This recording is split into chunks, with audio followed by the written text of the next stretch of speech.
The last thing Jasmine Parker expected on Christmas Eve was to watch a man walk away from her before she'd even said hello.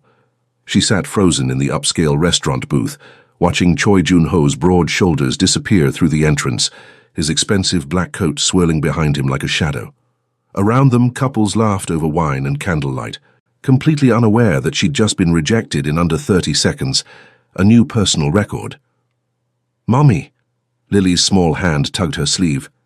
"Why did the man leave?" Jasmine looked down at her three daughters, Lily, Rose, and Violet, their matching red Christmas dresses now seeming ridiculous. She'd been so nervous about this blind date that her best friend had insisted on she'd brought back up. Her girls, her entire world. And he'd taken one look at them and walked out. "It's okay, baby," she whispered, throat tight. "We don't need him anyway." But Violet, the boldest of her triplets, was already sliding out of the booth. Before Jasmine could stop her, the 4-year-old was running toward the door, her little hands moving in deliberate signs. Jasmine's heart stopped, because Choi Jun-ho had stopped too.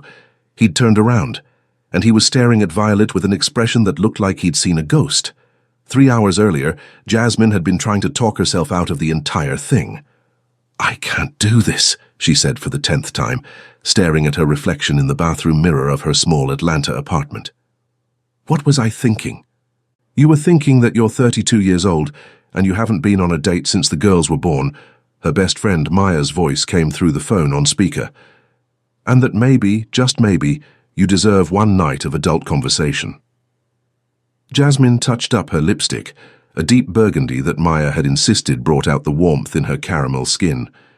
Her natural hair was styled in a twist-out that fell past her shoulders, soft coils that had taken an hour to perfect. She looked good. She knew she looked good. So why did she feel like she was about to throw up? "He doesn't even know about the girls," Jasmine said quietly. There was a pause on the other end. I know. But Maya, you know what happens. Every single time. The moment they find out I have triplets, they disappear. And I wanted one evening where someone looked at me as just Jasmine, not single mum of triplets, just me." "Then why are you bringing them?"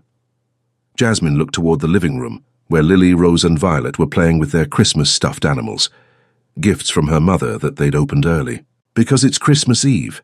I can't leave them with a sitter on Christmas Eve. And if this guy can't handle seeing me with my daughters, then he's not worth my time anyway." "That's my girl," Maya said warmly. "Now go. The reservation is at 6. And Jazz? This Choi guy. My colleague says he's gorgeous, like stupid gorgeous." "Great. So he'll be stupid gorgeous when he runs away." Jasmine hung up and smoothed down her burgundy sweater dress. "Girls, time to go!" 3 identical faces appeared in the doorway, same deep brown eyes, same dark coils of hair in puffs, same gap-toothed smiles. The only way Jasmine could tell them apart was their personalities. Lily, the gentle observer, Rose, the dramatic one, and Violet, her fearless little warrior. "We're going to meet Mommy's friend," Jasmine said, kneeling to fix Rose's dress. "Remember what we practiced? Best behavior."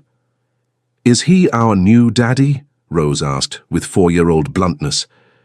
Jasmine's heart clenched. "No, baby, just a friend, okay?" "Okay, Mommy," they chorused. The restaurant was everything Jasmine wasn't. Sleek, expensive, intimidating.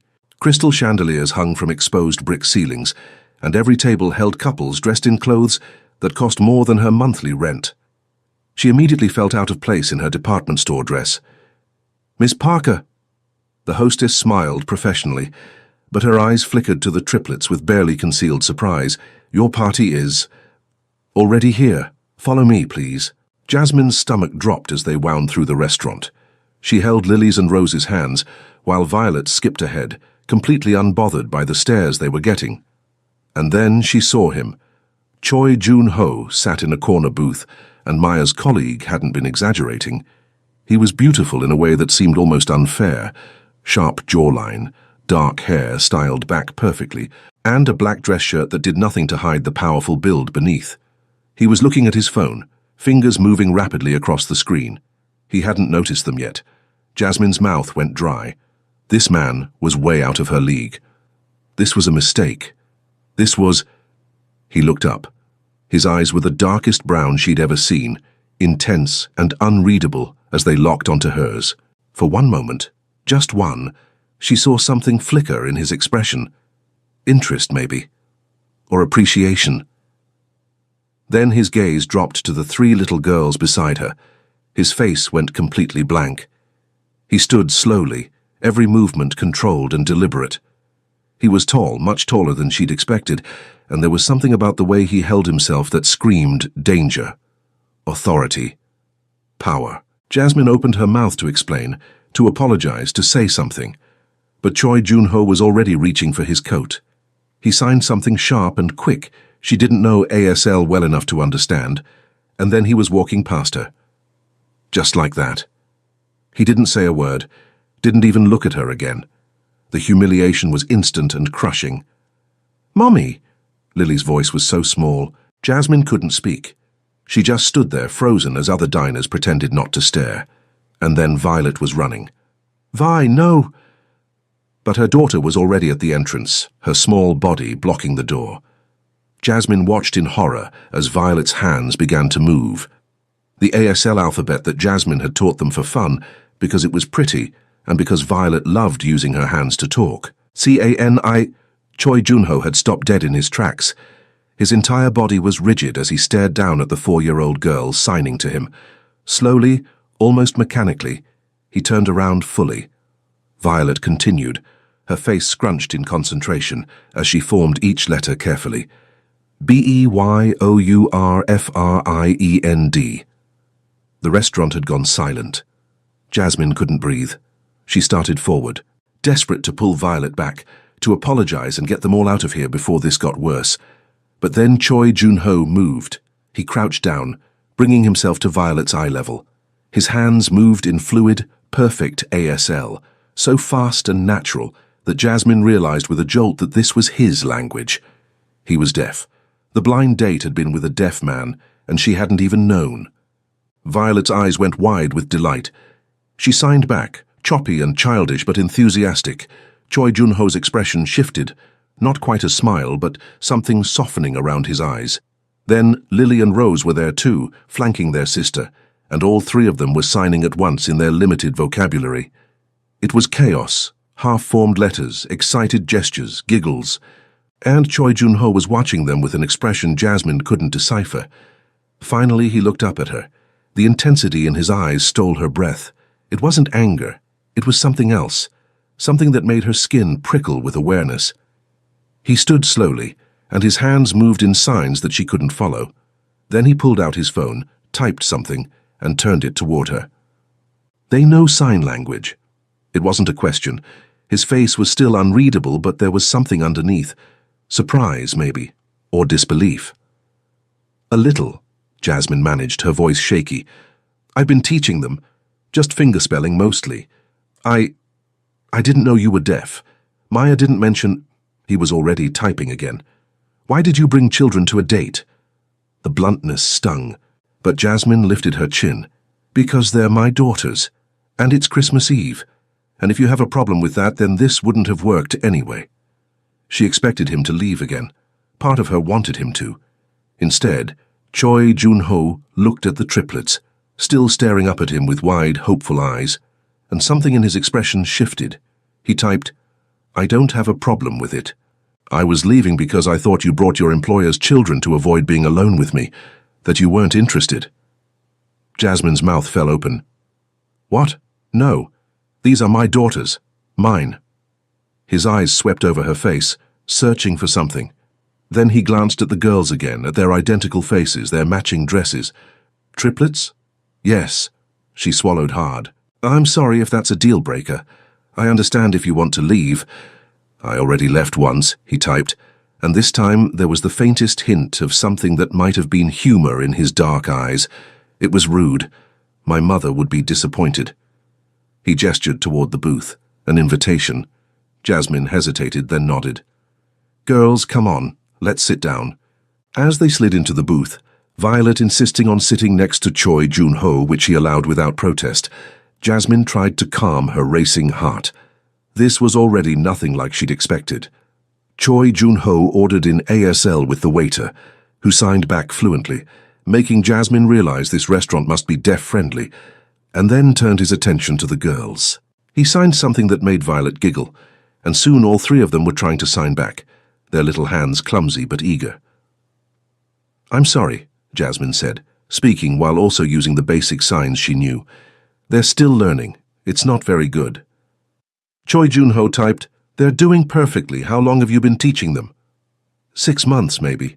I saw a video about teaching children sign language early for communication, and I thought, well, it seemed beautiful.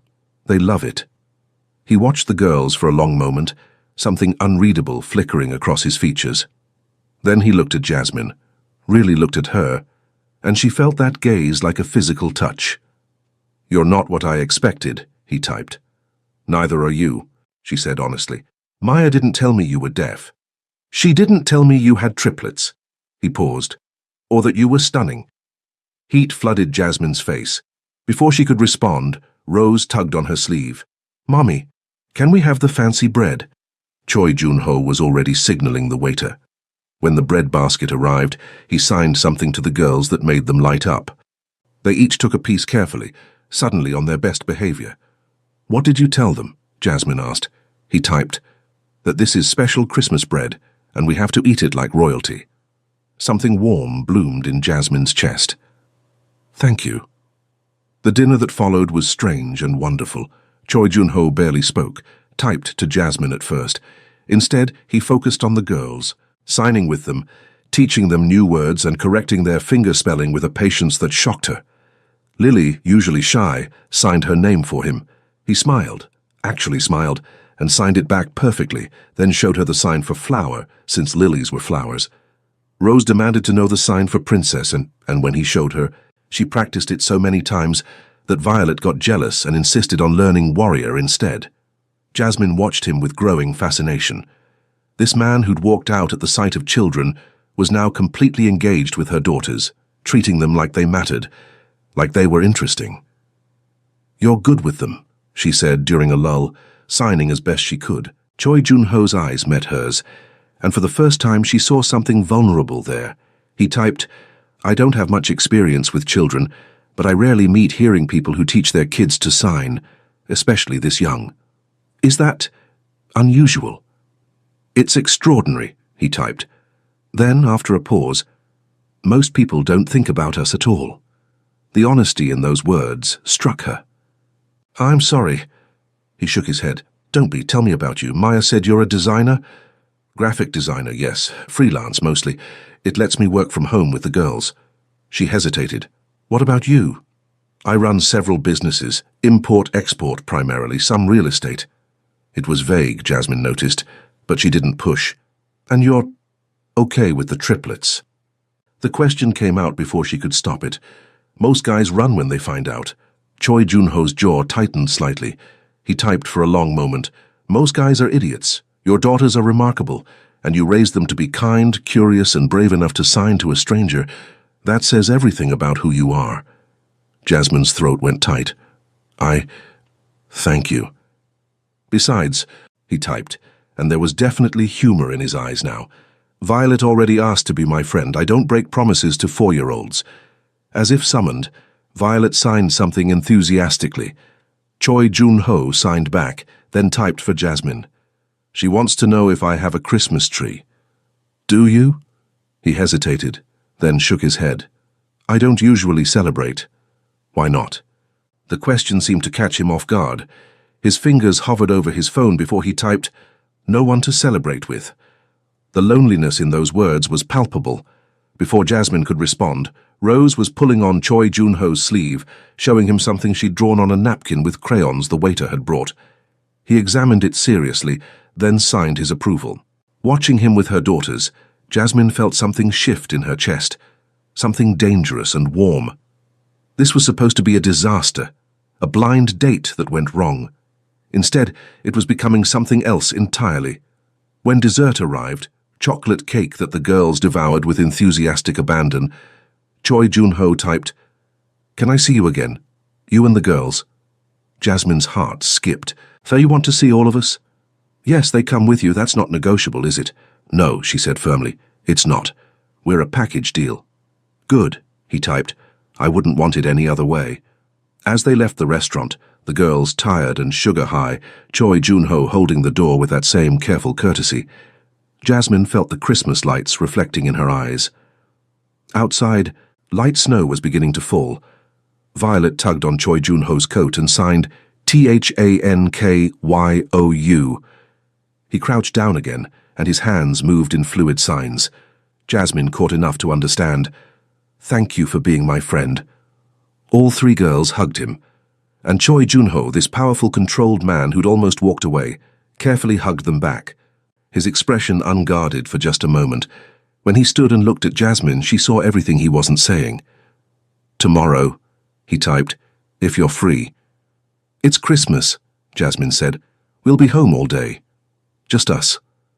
"Can I come?" He paused. "I promise to bring a tree." Jasmine smiled, genuinely smiled, for the first time in longer than she could remember. "We'd like that." As she buckled the girls into her old car and watched Choi Jun-ho disappear into a sleek black vehicle, Jasmine wondered what she'd just started, and why, for the first time since the triplets were born, she wasn't afraid to find out. Choi Jun-ho arrived at exactly 10 a.m. on Christmas morning with a 7-foot Douglas fir strapped to the roof of a truck that was definitely not the luxury sedan he'd driven the night before. Jasmine opened the door of her small apartment in her pajamas, flannel pants and an oversized college sweatshirt, and froze. "You actually brought a tree," he typed. "I don't break promises." Then, after a pause, "Is this too much?" "Mummy, the tree man is here." Violet's shriek could probably be heard 3 floors down. Within seconds, all 3 girls were at the door, jumping up and down in their matching Christmas pajamas, red with white snowflakes. Choi Jun-ho's eyes softened as he looked at them. "Come in," Jasmine said, stepping aside. "I apologize for the mess. We haven't. I mean, Christmas morning with triplets is—" He held up a hand, then typed, "Don't apologize. This is real life. I appreciate you letting me see it." As he maneuvered the massive tree through the doorway, muscles flexing under his black thermal shirt in a way that Jasmine definitely did not notice, she tried to see her apartment through his eyes. It was small, cramped even. The furniture was mismatched thrift store finds, and toys were scattered everywhere despite her best efforts. The kitchen was barely big enough for 1 person, let alone 4. Her graphic design workspace was a corner of the living room with a second-hand desk, but it was clean, loved. The walls were covered with the girls' artwork, photos of the 4 of them, and her own design prints. A small artificial tree sat in the corner, the best she could afford, already drooping under the weight of handmade ornaments. Choi Jun-ho took it all in silently. Then he typed, "It's perfect. It feels like a home." Something in Jasmine's chest squeezed. "Thank you." The next hour was chaos in the best way. Choi Jun-ho assembled the tree stand with the girls helping, which meant handing him tools, and asking approximately 800 questions that Jasmine translated into basic signs. He never once looked frustrated. Instead, he signed patiently, teaching them new words as they went. "Screwdriver," Jasmine signed slowly for the girls. Lily tried to copy it, got it wrong, then tried again. Choi Jun-ho corrected her gently, and when she got it right, he gave her a thumbs up that made her beam. "You're really patient with them," Jasmine said, sitting cross-legged on the floor as he worked. "Do you have siblings, nieces or nephews?" He paused, then typed, "I'm an only child, no nieces or nephews. My parents are in Korea. Do you see them often?" "Not as often as I should." There was something heavy in those words. He changed the subject quickly. "What about you? Where's their father?" Jasmine had known this question would come. "He left when I told him I was pregnant. Signed away all parental rights before they were even born. It's just been us 4 since the beginning." Choi Jun-ho's hands stilled. He looked at her with an intensity that made her skin prickle. "He's an idiot," he typed bluntly. Despite herself, Jasmine laughed. "Yeah, he really is. His loss is extraordinary." Before Jasmine could process that, Rose was tugging on Choi Jun-ho's shirt, asking if they could decorate now. He nodded and signed, "After breakfast, I brought supplies." "Supplies?" Jasmine repeated. He went to the truck and returned with 3 large bags, inside. Ornaments, lights, a tree topper, and to Jasmine's shock, ingredients for Korean pancakes, pajeon and other breakfast foods. "You cook?" she asked, stunned. I live alone, he typed. I had to learn. Can we help? Violet signed. She was getting better already, Jasmine noticed. Choi Jun-ho nodded seriously, then typed to Jasmine, "If you trust me in your kitchen." "It's tiny," she warned. "I've worked in smaller." Watching Choi Jun-ho cook was mesmerizing. He moved with the same controlled precision he did everything else, but there was something almost meditative about it. He showed the girls how to mix batter, let them crack eggs, which went about as well as expected, and signed explanations for every step. Jasmine found herself relaxing for the first time in years. Maybe. Usually Christmas morning was stressful, trying to make everything perfect for the girls on a tight budget, cleaning up wrapping paper, managing sugar highs. But with Choi Jun-ho there, it felt different, easier, like she wasn't carrying everything alone. "Why are you doing this?" she asked quietly as the girls played in the living room waiting for breakfast. "You don't even know us." He finished flipping a pancake before responding. "Last night Violet asked if she could be my friend. No one has asked me that in a very long time. But you must have friends, colleagues, people in your life, associates, employees, family obligation." He paused.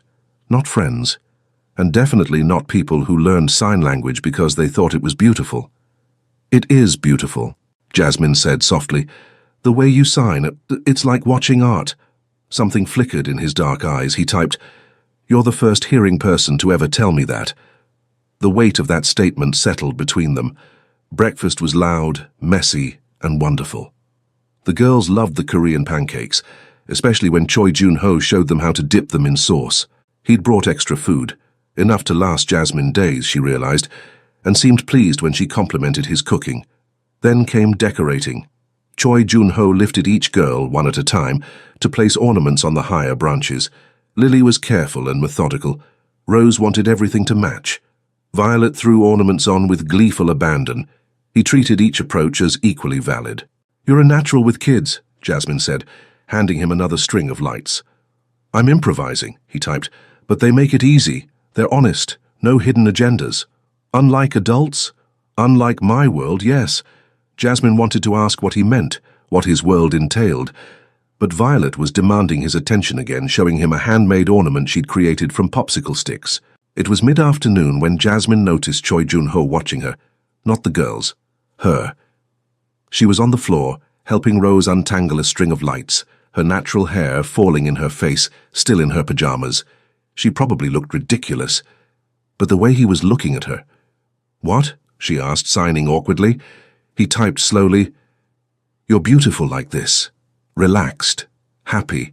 Heat flooded her face. "I'm a mess." "You're real." He paused. "Everyone in my life wears masks. You don't." "I don't have the energy for masks," Jasmine admitted. "Single mom of triplets. What you see is what you get." "Good," he typed, "because what I see is extraordinary." Jasmine's breath caught. Before she could respond, Lily tugged on her sleeve, asking for juice. But as she got up to get it, she felt Choi Jun-ho's eyes following her, and something warm and dangerous bloomed in her chest. Evening came too quickly. The tree was finished, slightly chaotic, but perfect in its imperfection. The girls were winding down, full of food and excitement. Jasmine knew Choi Jun-ho should leave, that this had already been more than she could have hoped for, but she didn't want him to go. "Thank you," she said as he gathered his things. This was the best Christmas we've had in a long time." "Thank you for inviting me," he typed. "I haven't celebrated Christmas since I was a child." He paused, searching for words. "This was everything I didn't know I was missing." Violet appeared suddenly, throwing herself at Choi Jun-ho's legs. She signed STAY. His expression cracked just for a moment, and Jasmine saw the loneliness underneath, the isolation. He crouched down and signed something back. "What did you tell her?" Jasmine asked. "That I can't stay tonight," he typed. "But if it's okay with Mommy, I'd like to see all of you again. Soon. Tomorrow." The word was out before Jasmine could stop it. "We're not doing anything, and the girls would love—" "Yes," he typed immediately. "Tomorrow." At the door, Choi Jun-ho hesitated. Then he typed, "Can I ask you something personal?" "Okay. Why did you agree to the blind date? You must have known bringing the girls would scare most men away. Jasmine took a deep breath. Because I wanted someone who would see all of me, not just the parts that are convenient. My daughters aren't a burden or an inconvenience. They're the best part of my life, and if someone can't handle that, then they don't deserve any part of me. Choi Jun-ho stared at her for a long moment. Then he typed, "You're the strongest person I've ever met." I don't feel strong most days. That's what makes you strong. As he left, the girls waved from the window. Jasmine watched his truck disappear down the street and wondered what she was doing. This man was too good to be true, too perfect with her daughters, too attentive and kind. Men like that didn't exist, not in her experience, but as she tucked the triplets into bed that night, all three talking excitedly about Mr. Choi and the tree and the food, Jasmine let herself hope. Just a little. Maybe, just maybe, this Christmas miracle was real. Choi Jun-ho came back the next day, and the day after that, and the day after that. Within 2 weeks, he was part of their routine, arriving in the morning sometimes with breakfast, teaching the girls sign language, helping Jasmine with errands. He never pushed, never demanded, just existed in their space like he'd always belonged there. But Jasmine was starting to notice things, the way other people reacted to him in public, the subtle deference, the wide berth, the expensive watch he wore casually, the phone calls he'd step away to take, his face going cold and hard in ways that made her stomach twist. She'd Googled him, of course. Choi Jun-ho, import-export business, real estate, several legitimate companies. But there were other things, whispers on forums, rumors about Koreatown connections, nothing concrete, nothing proven, but enough to make her wonder. "Can I ask you something?" Jasmine said one afternoon while the girls napped. They were sitting on her tiny balcony, the January cold biting but manageable under blankets. He looked up from his phone and nodded. "What do you really do?" She signed as she spoke. "Your business. It's not just import-export, is it?" Choi Jun-ho's expression went carefully blank. He typed, "Why do you ask?" "Because people look at you like they're afraid. Because you have guards. Don't think I haven't noticed the men watching from cars. Because everything about you screams danger. But you're so gentle with my daughters that it doesn't make sense." His jaw tightened. "If I tell you the truth, you'll ask me to leave. Try me." He was silent for a long moment, then typed slowly, "I run an organization. We control certain territories, certain businesses, some legal, some less so. I inherited it when my father was killed 6 years ago." Jasmine's blood ran cold. "You're in a gang. Mafia, technically," he corrected. "Korean organized crime. My family has been involved for 3 generations." She should have been horrified, should have told him to leave and never come back. Instead, she asked, "Are my daughters in danger being around you?" "No," he typed emphatically. "I would die before letting anything happen to them, or you. But there is danger, in your life." "Yes." He didn't lie. "There are people who would hurt me if they could, rivals, enemies. But I've kept that world separate from you. No one knows about you and the girls." "Why are you telling me this?" "Because you deserve honesty," he typed, "and because I care about you too much to keep lying, even by omission." Jasmine's heart was racing. "You care about me?" "Yes." His eyes held hers, intense and unflinching. "More than I should. More than is safe. For either of us." "I have 3 daughters," Jasmine said quietly. I can't bring danger into their lives, no matter how I feel about you. How do you feel about me?" The question hung in the cold air. Jasmine looked at this man who'd come into her life 2 weeks ago and changed everything, who made her daughters laugh, who looked at her like she was the only woman in the world, who was offering her honesty when he could have kept lying. "I think I'm falling for you," she admitted, "and that terrifies me." Choi Jun-ho set his phone down and reached for her hand, the first time he'd deliberately touched her beyond helping with the girls. His fingers were warm, strong, and surprisingly gentle. He typed with his other hand, "I've never felt this before. What I feel when I'm with you and the girls, like I can be human instead of what my organization needs me to be." "But you can't leave that life, can you?" "It's complicated." He paused. "I've been trying, slowly transitioning to legitimate businesses. But there are obligations, loyalties, people who depend on me. So we're just Stuck. Unless you trust me, he typed. Unless you believe me when I say I will keep you safe. All of you. Jasmine looked at their joined hands. I want to trust you, but I'm scared. Then let me prove it to you. Before she could ask how, Violet's voice called from inside, Mommy, is Mr. Choi still here? Choi Junho's expression softened immediately. He squeezed Jasmine's hand once, then released it, and stood. The conversation wasn't over, but it was tabled. That night, after Choi Junho had left and the girls were asleep, Jasmine's phone buzzed. A text from an unknown number. You should ask your boyfriend what happened to the last woman who got too close to him. She disappeared. Maybe you will too. Jasmine's hands shook as she stared at the message. Then her phone rang. Choi Junho. She answered, and seconds later a text came through. Are you okay? My security alerted me that someone accessed your phone records. Someone just sent me a threatening text, Jasmine typed back, her heart racing.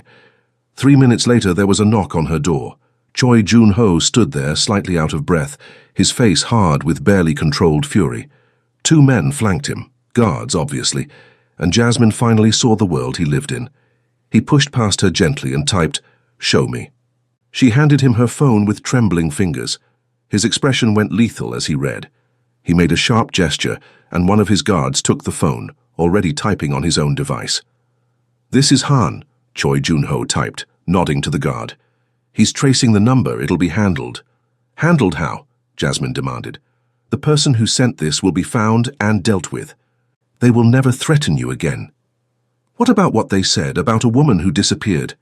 Choi Junho's face was unreadable. He took a long time to type. There was a woman, 2 years ago. She was an informant for the police, posing as my girlfriend. When I found out, I ended the relationship and had her removed from my territory. She's alive and well, living in California under protection, but my enemies like to twist that story to make me look dangerous. Are you dangerous? Yes, he typed honestly, but never to you. Never to the girls. Jasmine sank onto the couch, trying to process everything. This is insane. 2 weeks ago I was just a single mom trying to survive. Now I'm getting threatening texts from your enemies? I know. He knelt in front of her, forcing her to meet his eyes. I will fix this.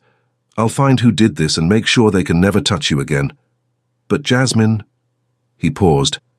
If you want me to walk away, I will.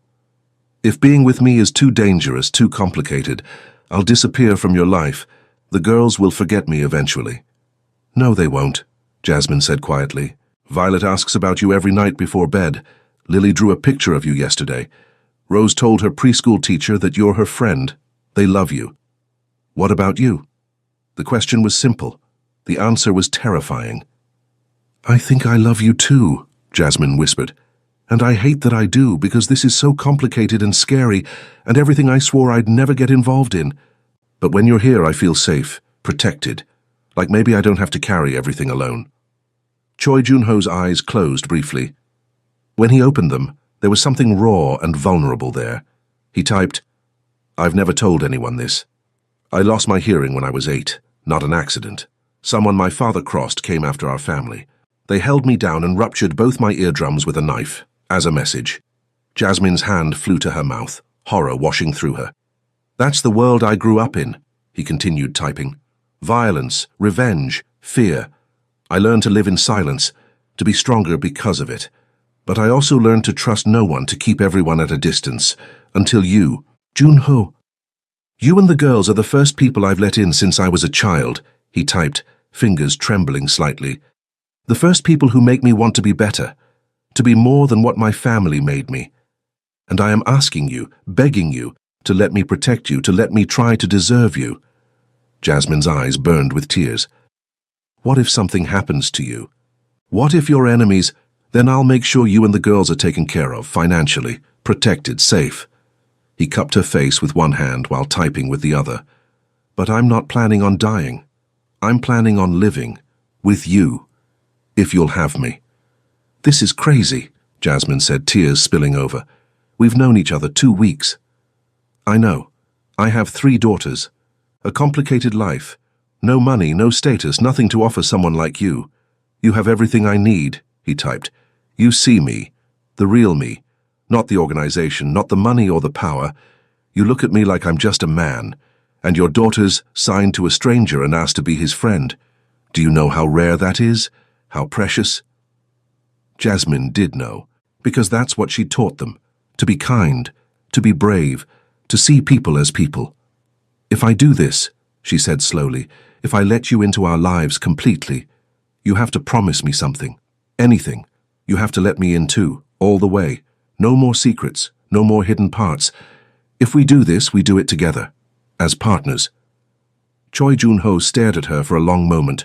Then he typed, I've never had a partner, only subordinates or enemies. I don't know how to be equal with someone. Then we'll learn together. He kissed her then, the first real kiss. It was gentle, but intense, tasting of desperation and hope, and promises that neither of them knew if they could keep. When they pulled apart, Jasmine was breathless. What do we tell the girls? She asked. That I'm not going anywhere, he typed, if that's what you want. It's what I want, Jasmine said. God help me, it's what I want. Han cleared his throat from the doorway, and Choi Jun-ho stood, instantly shifting back into the controlled leader. He read something on Han's phone, then typed for Jasmine. They found the person who sent the message. A low-level member of a rival organization. They're being handled. I don't want to know what that means, do I? No, he typed honestly, but they won't hurt anyone again. I promise you that. After his guards left, Choi Jun-ho stayed. They sat on the couch in the dark. Jasmine curled against his side, and she felt the steady rise and fall of his breathing.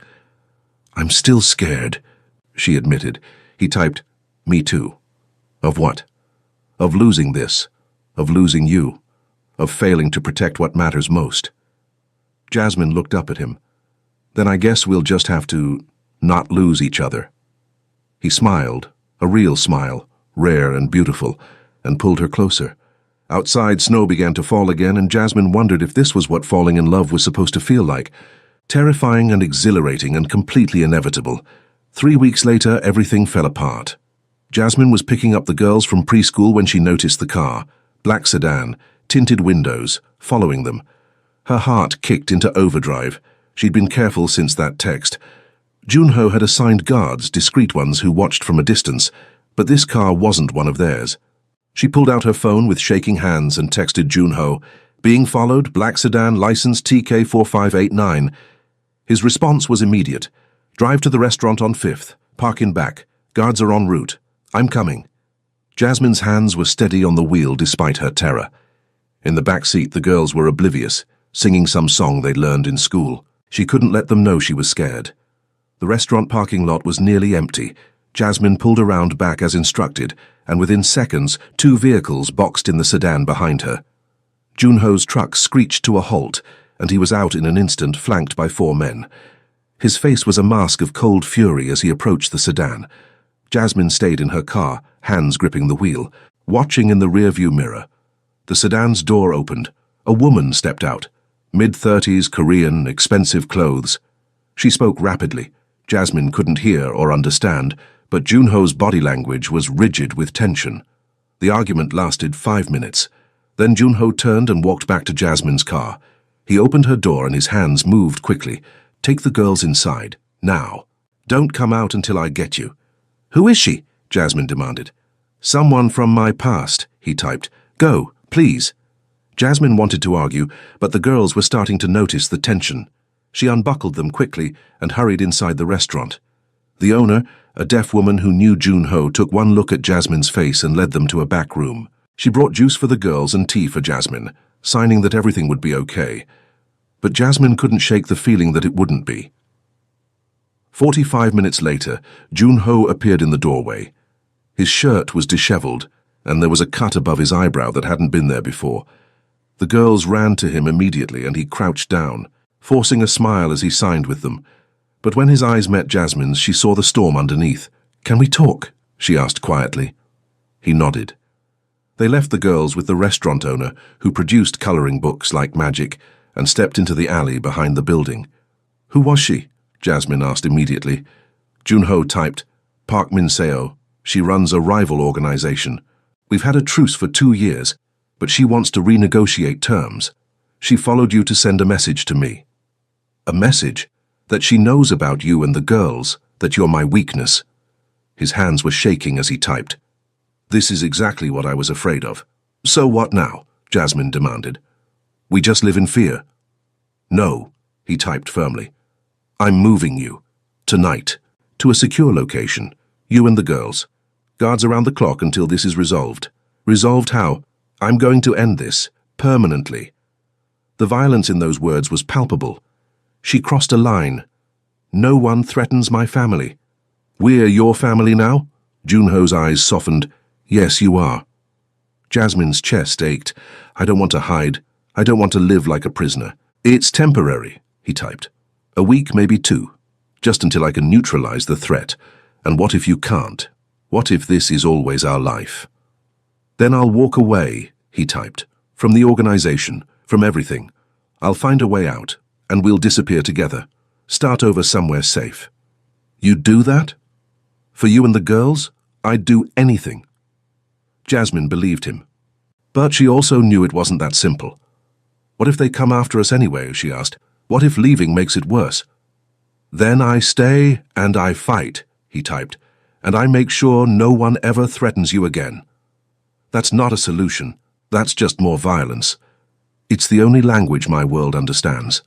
Jasmine turned away, trying to breathe through the panic. This was too much, too complicated, too dangerous. Maybe we should end this, she said quietly. Maybe you walking away from us is the safest option. When she looked back, Junho's face had gone completely blank. Is that what you want? He typed stiffly. No, Jasmine admitted, tears burning her eyes. But I have to think about my daughters, about what's best for them. And falling in love with a man whose enemies use children as leverage? That's not best for them. I won't let anything happen to them. You can't promise that, Jasmine's voice cracked. You're one man. You can't control everything, and I can't. I can't risk my babies for this, for us, no matter how much I love you. The confession hung between them. Junho stared at her, and for the first time since she'd known him, she saw real fear in his eyes. He typed slowly. So that's it? You love me, but it's not enough? It has to be enough, Jasmine said, wiping her eyes, because I can't lose them. They're everything. They're everything to me, too, he typed desperately. Jasmine, please, let me protect you. Let me fix this. How? By going to war with this woman. By risking your life, if that's what it takes. And what do I tell the girls when you don't come back? Jasmine demanded. What do I say when they ask where you went? Junho had no answer. Inside the restaurant, Violet's voice called, Mummy? Mr. Choi? Jasmine closed her eyes. We should go back in. Jasmine, please, she whispered. Just, let's get through today. We can figure out the rest later. But she could see in his eyes that he knew what later meant. It meant goodbye. Junho drove them to a secure apartment that night, one he owned under a shell corporation. It was beautiful, spacious, in a building with armed security. Everything Jasmine's tiny apartment wasn't. The girls thought it was an adventure, a sleepover in a fancy hotel. Jasmine felt like she was suffocating. After putting the girls to bed in the master bedroom, she found Junho standing on the balcony, staring out at the city lights. You're leaving after this, aren't you? She asked. He turned, and in the dim light, she could see the resignation on his face. If that's what you need me to do, he typed, I'll disappear from your lives. Make sure you're safe and protected financially, and I'll never bother you again. That's not what I want, Jasmine said, voice breaking. But it's what you need, he typed. I see that now. I was selfish, dragging you and the girls into my world because I was lonely, because you made me feel human. But you deserve better than this, better than me. Don't do that, Jasmine said fiercely. Don't decide what I deserve. Then what do you want? He typed. Tell me, because I'm lost here. I've negotiated with crime lords and corrupt politicians and enemies who wanted me dead. But I don't know how to negotiate with the woman I love when she's right to be afraid. Jasmine stepped closer. I want you. I want this. But I'm terrified of what it costs. So am I.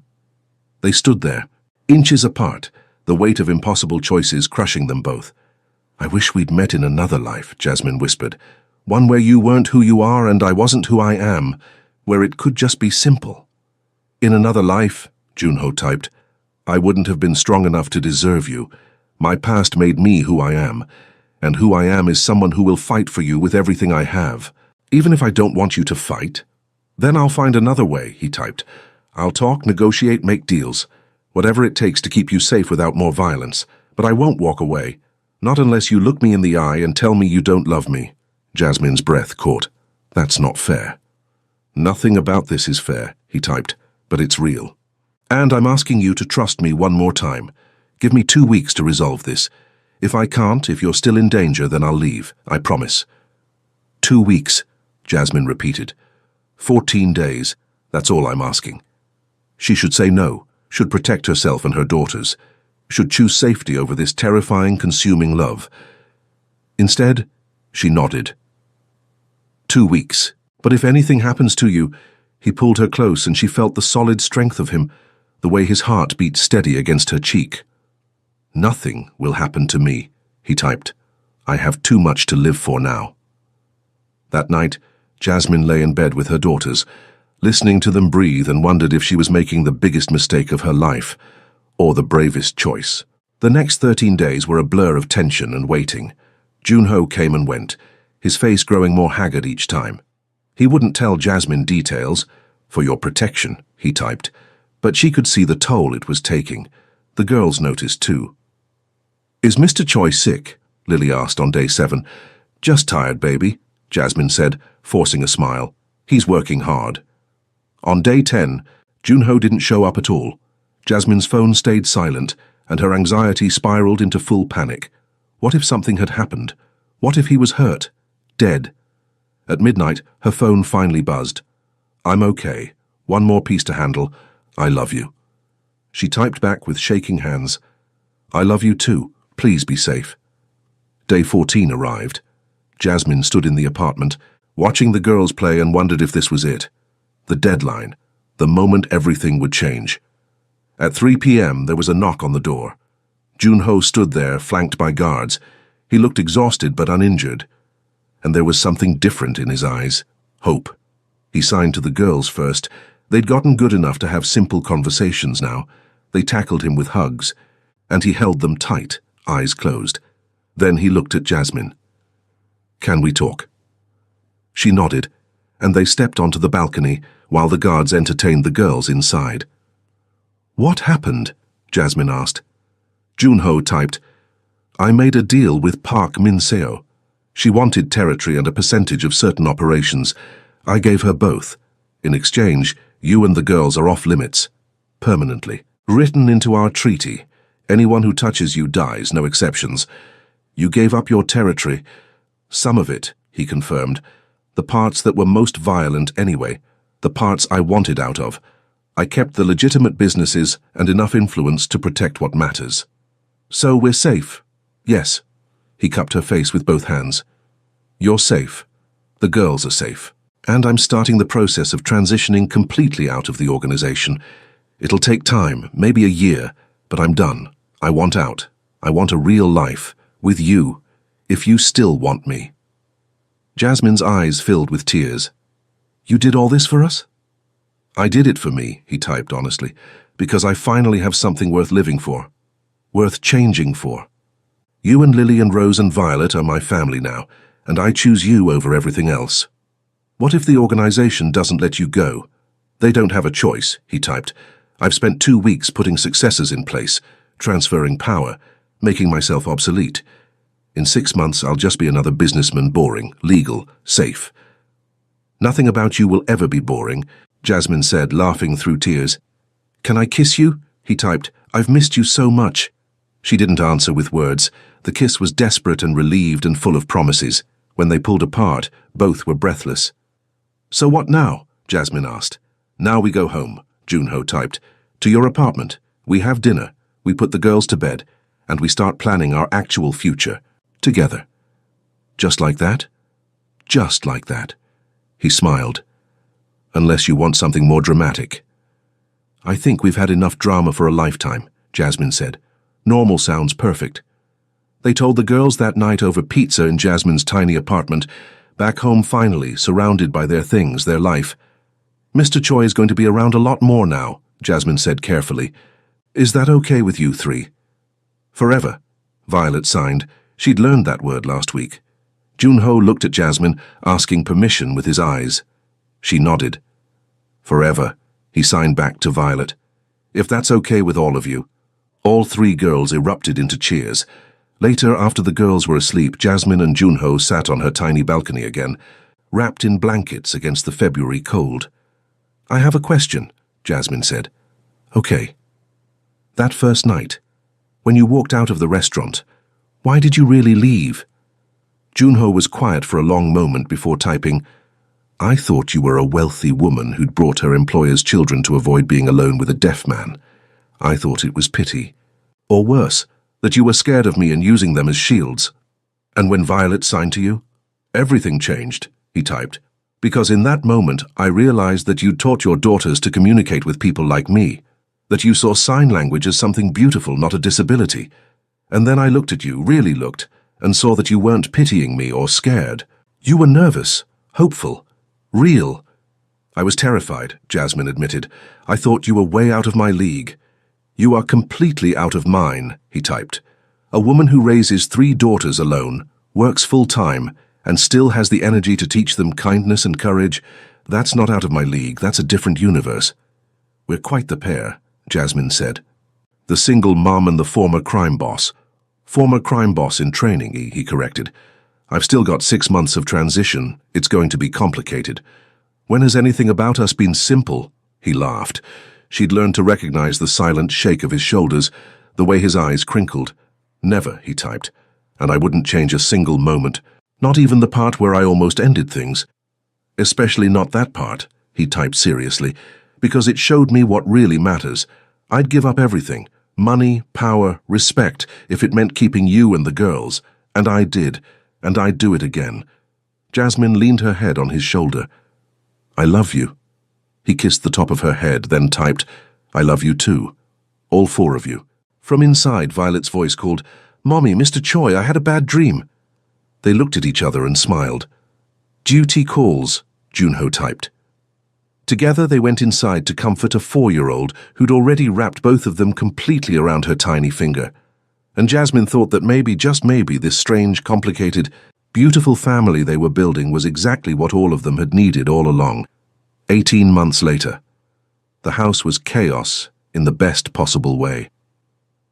Jasmine stood in the kitchen of their new home, a modest place in the suburbs, nothing like the luxury Junho could have afforded but perfect for their family, and watched her husband attempt to French braid Violet's hair. Husband. She still wasn't used to that word. They'd married quietly 6 months ago, just them and the girls and a few close friends. Junho had cried when the girls walked down the aisle as flower girls, signing, We love you, in perfect unison. Mom, I can't find my science project. Rose's voice carried from upstairs. Check the dining room table, Jasmine called back, then signed it for Junho, who was still focused on Violet's hair. He'd left the organization completely now, walked away clean with enough legitimate businesses to support them comfortably. Some of his former associates still came around occasionally, checking in, making sure he was happy. But the violence was gone. The danger was gone. They were just a normal family now. Well, as normal as a black woman, a deaf Korean former crime boss, and triplet daughters could be. Lily appeared in the kitchen doorway holding up a drawing. For Dad, she signed carefully. Junho's face lit up. It always did when they called him Dad, and he examined the drawing seriously. It showed the 5 of them under a rainbow holding hands. It's perfect, he signed back. We'll put it on the fridge. The doorbell rang, and Jasmine went to answer it. Her mother stood on the porch, arms loaded with groceries. Someone has to make sure you're all eating properly, she said, bustling inside. She'd been skeptical of Junho at first, what mother wouldn't be, but he'd won her over by learning to cook her recipes and treating her daughter like a queen. Mom, you don't have to. Hush. Where are my grandbabies? The girls appeared like magic, tackling their grandmother with hugs. Junho emerged from the kitchen and Jasmine's mother signed a greeting. She'd been taking ASL classes for a year now. You look tired, she signed to him. Is Jasmine working you too hard? Hey, Jasmine protested, but Junho was grinning. She's a demanding boss, he signed playfully. But I'm not complaining. Later, after her mother left and the girls were finally in bed, Jasmine and Junho collapsed on the couch. I'm exhausted, Jasmine said. How do people have more than 3 kids? I have no idea, Junho typed. 3 is perfect. Any more and I think we'd lose our minds. Jasmine looked at him. This man who'd walked into her life on a disastrous blind date and somehow become everything she'd never known she needed. Do you miss it? She asked. Your old life, the power, the excitement. He thought for a moment before typing, sometimes I miss the simplicity of it. Everything was black and white, win or lose, power or weakness. But this, he gestured around their messy lived-in house. This is better, more complicated, yes, but better because it's real. No regrets? Not one, he typed firmly. You and the girls saved me, Jasmine, from a life that was slowly killing me even if I was too stubborn to see it. You gave me a reason to be more than what I was born into. The girls love you so much, Jasmine said softly. They don't even remember a time when you weren't here. Good, he typed, because I plan on being here for every moment of the rest of their lives. Every recital, every graduation, every heartbreak and triumph, all of it. What about ours? Jasmine asked. Our moments? Junho pulled her close and she felt the steady beat of his heart under her palm. Those too, he typed with his free hand. Every single one, starting now. He kissed her, soft and sweet and full of promise, and Jasmine thought about that Christmas Eve blind date 18 months ago, the date she'd almost cancelled, the man who'd walked away before even saying hello, the 4-year-old who'd run after him and signed 2 simple words, Can I be your friend? Those words had changed everything. Hey, Jasmine said against his lips, thank you. For what? For coming back, for staying, for choosing us. Thank you for giving me something worth choosing, he typed. Then, after a pause, and for teaching 3 little girls to see past what makes people different. If Violet hadn't known sign language that night, we would have missed out on this, Jasmine finished. All of this. From upstairs, Violet's voice called, Mom, Dad, can we have a midnight snack? It's only 8:30, Jasmine called back. Close enough. Junho laughed silently and stood, pulling Jasmine up with him. Duty calls, he typed. Again. This is our life now, Jasmine said, smiling. Midnight snacks at 8:30 and never a quiet moment. I wouldn't trade it for anything, Heros, he typed. Then he signed, slow and deliberate so she could understand, I love you, forever. Jasmine signed back. She'd gotten much better over the months. I love you too, forever.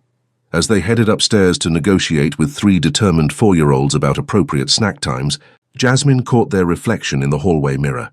A family, imperfect and complicated and beautiful, and completely, absolutely theirs.